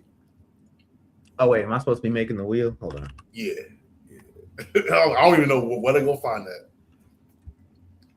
I don't imagine it'll be difficult, but It's not. But it's okay. It's okay. So you said who are my teams? Colts, Ravens, Chiefs, Dolphins, and Bengals. Colts, Ravens, Chiefs, Dolphins, Chiefs, and Chiefs. Bengals. Mm-hmm. And Bengals, then Dolphins, Chiefs, Colts, Ravens, Bengals, Ravens, Bengals. Dolphins, Ravens, Bengals, Colts, Chiefs. All right. NFC. And the NFC, you got Detroit, Carolina, Dallas, Minnesota. Detroit, Carolina, Minnesota, and Dallas. All right. Here we go. Yo, this laugh is crazy. All right. All right, let's see what the best move is for these guys, man. We gonna do 2 or 3? We can do 3. We can do 3. Okay. Tilt. God damn it. I'm gonna take this one.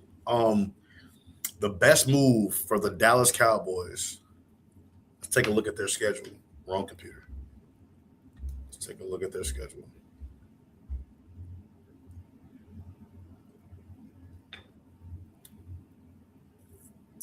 Minnesota, Chargers, Washington, and New York. I think the best move for them is to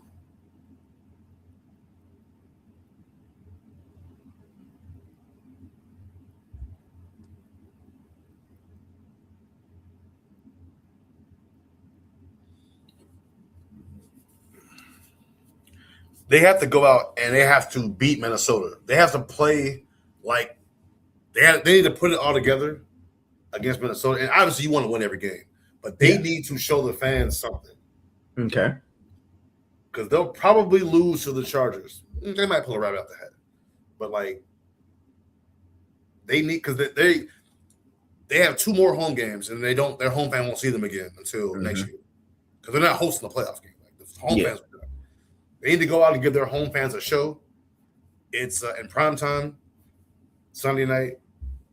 They need to go out there and do it for the fans. Okay. I'm talking about fist pumps. They need to have the whole touchdown celebrations choreographed. We need trick plays. Like this is the game for the fans because like the Lions get another win or two and they're eliminated. Mm-hmm. Matter of fact, the Lions aren't even ahead of them. Chicago, San Francisco was ahead of them. They got, you know. Yeah, Carolina, Detroit, and Chicago are the next three up from Dallas. Yeah, like they lost to Carolina, they lost to Chicago, they lost to Detroit. So they had no tiebreakers on any of them. Mm-hmm. Like they need to give their home fans a show. Mm-hmm. You got to. It's Minnesota. Y'all need to go out there and show out. And not just win, you need to put on a show.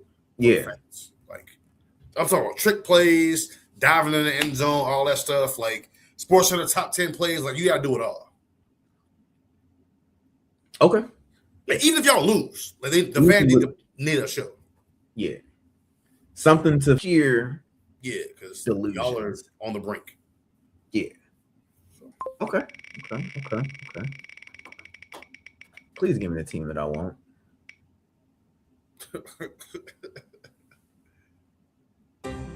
Perfect.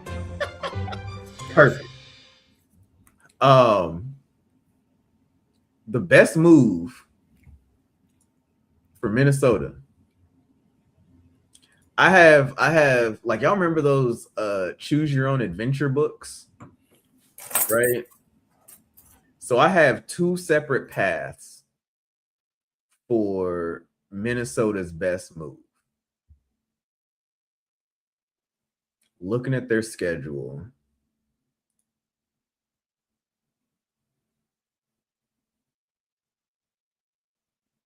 Green Bay. And actually, you know what? No, I lied. It's only one.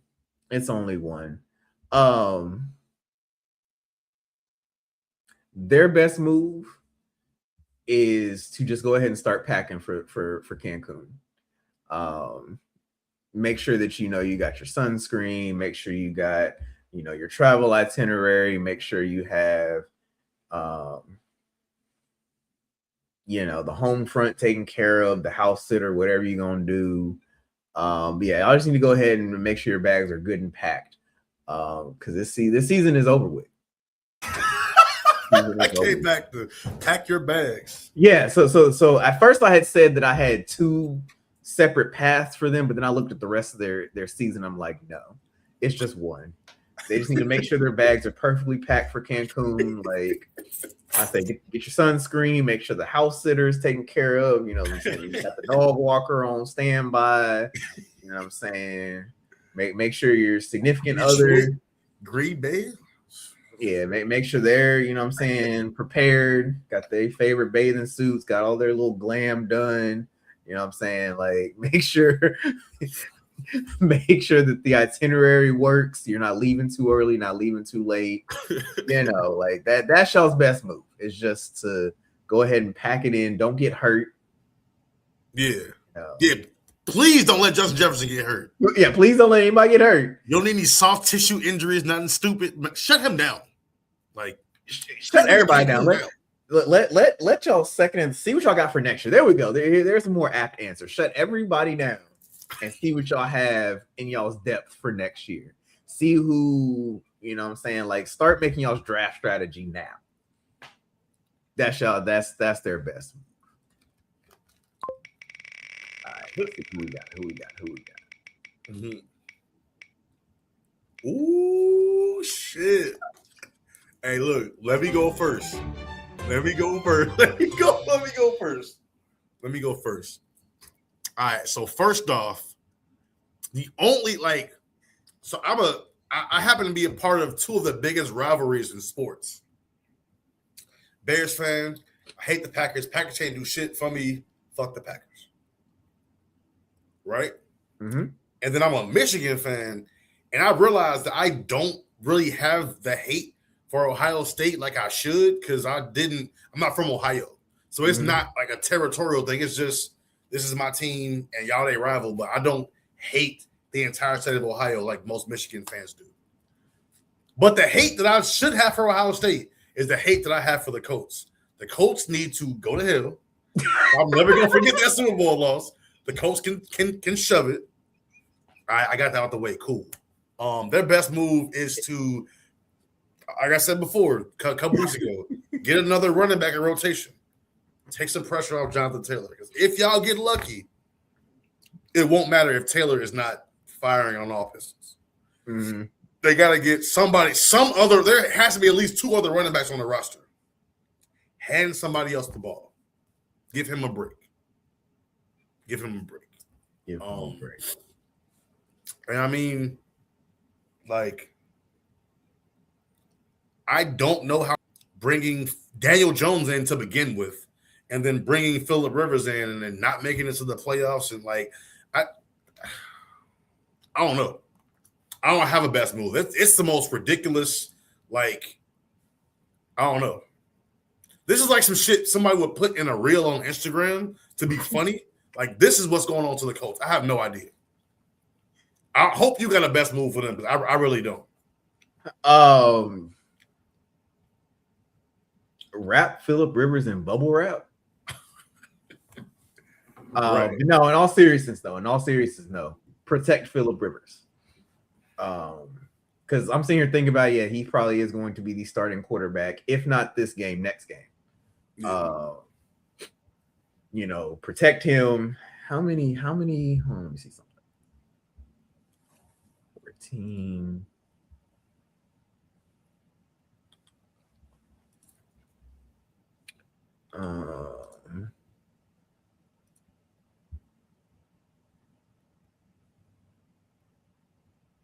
Oh, well, Riley Leonard only took 1 sack for 9 yards.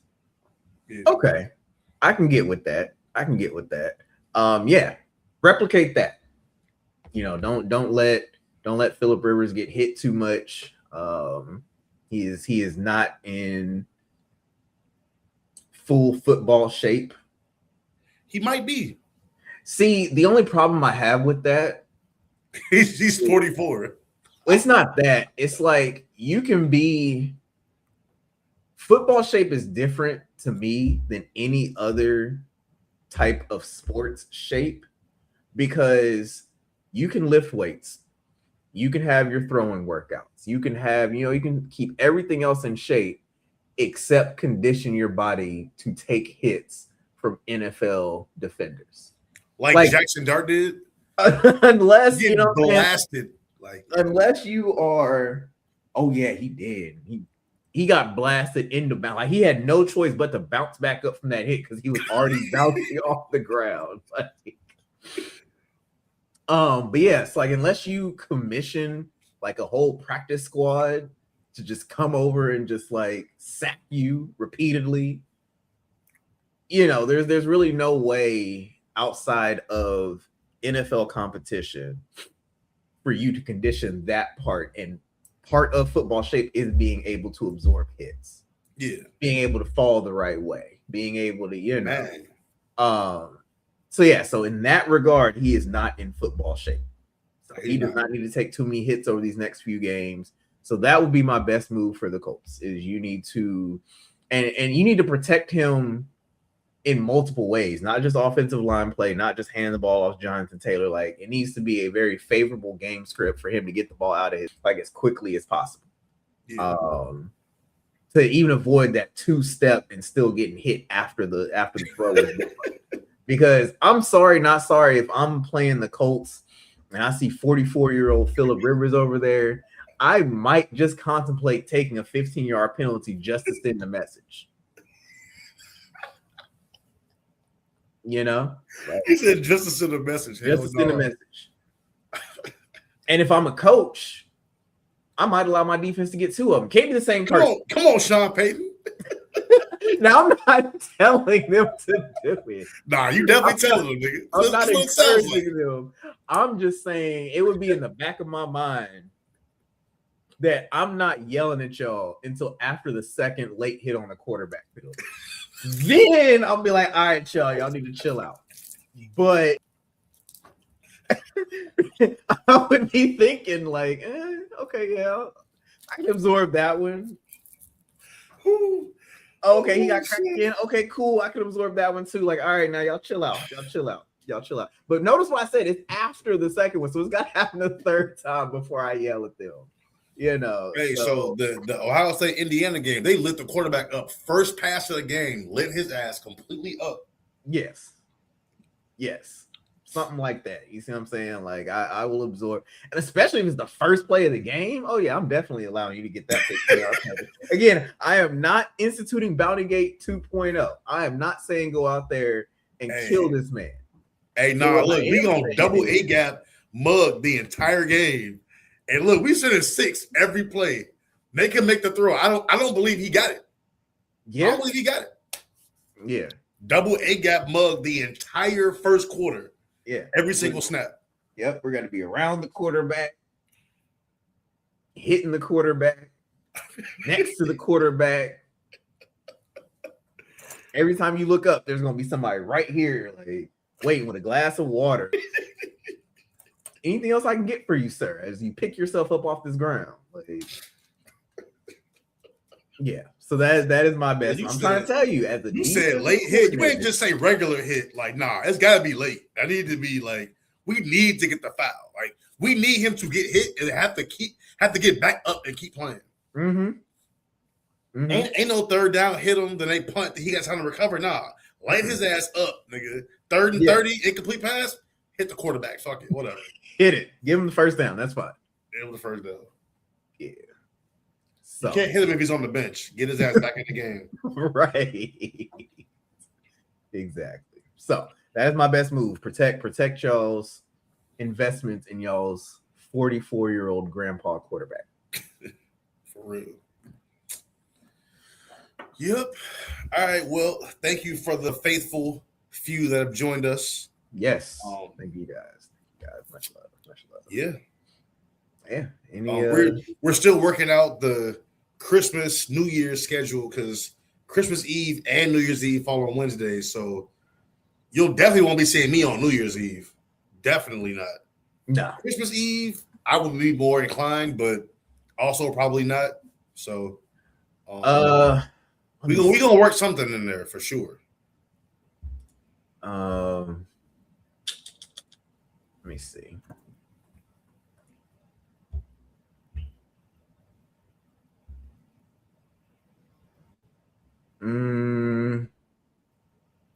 Yeah, we can talk. Really, Christmas Eve depends on how these next 2 weeks of football go. If there's anything noteworthy to talk about that we feel like can't wait, then we might, you know what I'm saying, go ahead and squeeze one in. It definitely will not be the 2 hours. No. It definitely will not be the 2 hours. It will be closer to that express version that we did earlier this season. But yeah, we'll let y'all guys know next week. Next week we will have a more definitive answer on. And I mean, really, if not, we could push it to that Tuesday instead. Make a Tuesday podcast. Honestly, that's maybe what we'll probably do if we decide to do a podcast. The boys won't have basketball no more, so that'll be more doable. Yeah. So meet us here next week, the 17th, and we'll let you guys know definitively what we've decided. But so, like, I bet they thought that they was cooking like they did on Thanksgiving. Thanksgiving schedule was lit. Yeah. But this Christmas schedule, they got Dallas at Washington, not so much. Detroit at Minnesota, and they got Denver at Kansas City. Like, I see how y'all could think y'all cooked, but y'all didn't. Yeah, but y'all did. Like, really, y'all should have switched